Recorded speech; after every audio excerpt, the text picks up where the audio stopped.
Spaceships, photography, getting launched into the depths of space with no hope of survival. Rocks, exploration, death, repeat. This is Outer Wilds. Outer Wilds is an open-world mystery game where you delve into the depths of space, find new planets, and suffocate because you forgot to put on your spacesuit, all the while finding evidence of a lost civilization of scientific aliens and discovering the mysteries of their past. This game is really cool, and honestly one of the most unique and interesting games I've played in a while. The reason I say that is that while at the core the main gameplay is exploring and discovering new things, it actually has elements of a metroidvania, but implemented in a different way than I've ever seen before. Outer Wilds doesn't really tell you anything about what's going on, where to go, or what to do, and it's up to you and your curiosity to find out what the game's actually about. Most of this game is played by exploring the worlds around you using your spaceship or your spacesuit, which both propel you around the worlds and maneuver through space, searching high and low for new things to aid your journey. Thing is that the things you find aren't new abilities, tools, or weapons, but knowledge about the worlds around you as well as the story of those that came before. It's really fun to uncover bits of the mismatched story as you go along, and as an added bonus, the things you find usually point you in a direction to find out even more.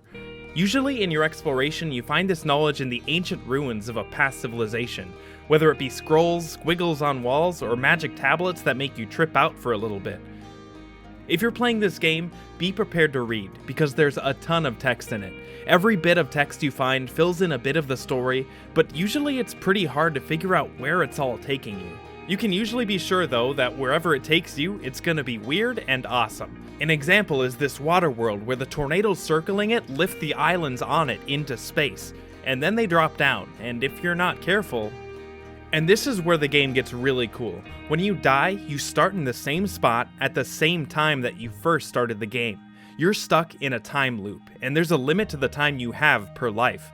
Using the knowledge you've gained in your past lives, you can progress a bit further each time, discovering new things about each world and learning shortcuts to certain places until you figure out what exactly happened with these ancient aliens and why your world is stuck in a loop.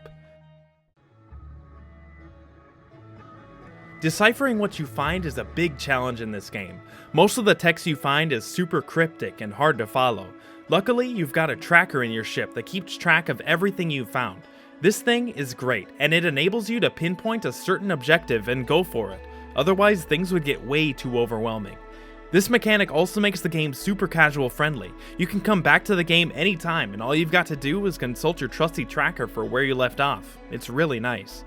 After landing on new worlds, there's often obstacles in your way, whether it's a grate you're too big to get past or invisible death stuff. I'm sure you can imagine what that does. Whatever the situation you find yourself in, there's a tool for it, and you start with everything at your disposal.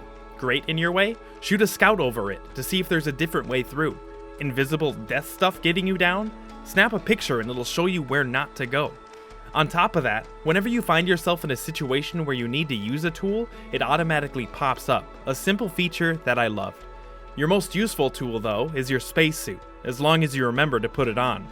The spacesuit does two things, lets you breathe in space and gives you a jetpack to traverse both in space and on planets. Oxygen and fuel are both limited, so you have to time your trips accordingly, lest you accidentally throw yourself into the depths of space on accident. Should you find yourself in space, accidentally or otherwise, you'll need to get around. The space exploration feels really clean, but only on controller. Being a PC gamer primarily, I'm used to obscure controls, but I couldn't wrap my head around the flight mechanics in this game. But on controller, it just felt natural. There's definitely a reason for the fancy little intro screen they show. On your journey, you do unlock things as you go, but not in the way you'd expect. Instead of bestowing upon you a special power, tool, or weapon, the game just shows you a new way to interact with the world. You could always do it, you just learn how. I thought this feature was awesome, and honestly, it's one of the things that really sets the game apart for me. It brings a metroidvania style to the game that I've never seen before, and it's fantastic. One look at this game and you can see that it's gorgeous. The art is fantastic wherever you go, and there's plenty. There are a bunch of different planets with all completely different environments, and they're all incredibly fun to explore because of how different each site is and the strange effects within them. The sound design in this game is incredible. Each environment is complemented with an ambient track that completely adds to wherever you are. In fact, they complement each other so well it was sometimes hard to tell the music was actually there.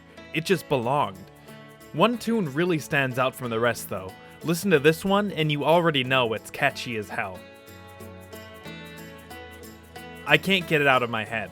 The game even uses it as a mechanic, using that tune and a few other sounds to lead you to places you should check out. Great way to get me whistling the tune all day and craving marshmallows. The storytelling and metroidvania aspects are really what make this game great. I've never played a game like this before, and I hope to have the opportunity to play one like it again. So if you know any more like it, let me know in the comments. That being said, Outer Wilds isn't too replayable to anyone with a half-decent memory, because once you know something, you know it, and so much of this game depends on knowledge. I bet it would be fun to play this game a second time, but this is one of those games where you wish you could experience it for the first time again, because it's never quite the same. The time loop aspect of this game kind of felt like Majora's Mask, where there's so much to do and not enough time to do it. The game utilizes this mechanic perfectly. I never felt too rushed, nor did I ever feel too comfortable. It was always easy to get back to where I left off, and knowing where the shortcuts and secrets are from the last run was satisfying as hell. You need to be curious, enjoy a story, and don't mind a bit of text if you're going to enjoy this game. The main point of it involves a lot of reading, so if you're the type to button mash through the text in every other game, this one may not be your cup of tea. Overall, I love this game. It was an incredibly unique and fun experience the whole way through. The beautiful graphics, interesting storyline, and relaxed gameplay make it absolutely worthwhile to play, and the casual nature of the game means you can pick it up anytime. I absolutely recommend you play Outer Wilds. Thanks for watching. Check out my first 15 minutes of gameplay if you want to see more. Like if you liked it, sub if you loved it, and I'll see you in the next one.